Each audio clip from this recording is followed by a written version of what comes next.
కనికరం చూపు తండ్రి అయిన దేవుని పేరట ఆదరణకర్త అయిన ప్రభువైన యేసుక్రీస్తు నామమున ప్రతి ఒక్కరికి హృదయపూర్వకమైన శుభములు.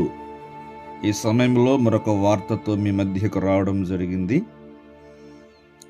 RCM రోమన్ క్యాథలిక్ మిషన్లో అత్యున్నతమైన స్థానములో ఉండే పోప్ ఫ్రాన్సిస్ గారు ఈ దినము కన్ను మూశారు.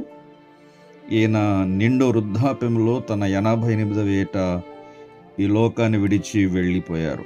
ఈయన 1936వ సంవత్సరంలో డిసెంబర్ 17వ తారీఖున అర్జెంటీనా దేశంలో జన్మించారు.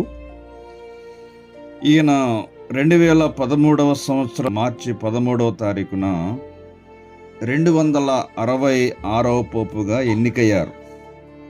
ఒక ఆశ్చర్యం ఏంటంటే, ఇంతవరకు ఏ వ్యక్తి కూడా అమెరికా దేశము నుండి పోపుగా ఎన్నిక కాలేదు.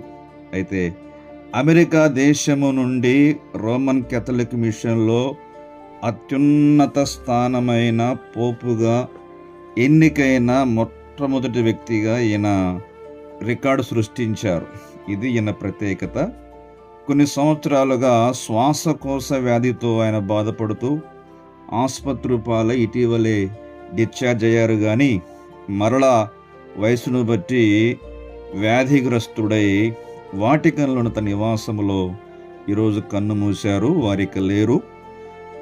వారి కోసం, వారి సంఘాల ఆదరణ కోసం మనం ప్రార్థన చేద్దాం. ఈ తర్వాత ఒక మంచి పోపు గారు వచ్చి RCM మిషన్కు సేవలు అందించాలని, తద్వారా క్రైస్తవ ప్రపంచానికేమి, ప్రపంచ మానవాళికి మేలు, శాంతి, నెమ్మది కలిగించాలని కూడా మనం ప్రార్థన చేద్దాం. అలాగే రోమన్ క్యాథలిక్ మిషన్ వారు కూడా ప్రభువైన యేసుక్రీస్తు వారిని సొంత రక్షకునిగా స్వీకరించి రక్షణానుభవం పొంది పరమ రాజ్యానికి పాత్రలు కావడానికి వారి కోసం కూడా మనమందరం ప్రార్థన చేద్దాం.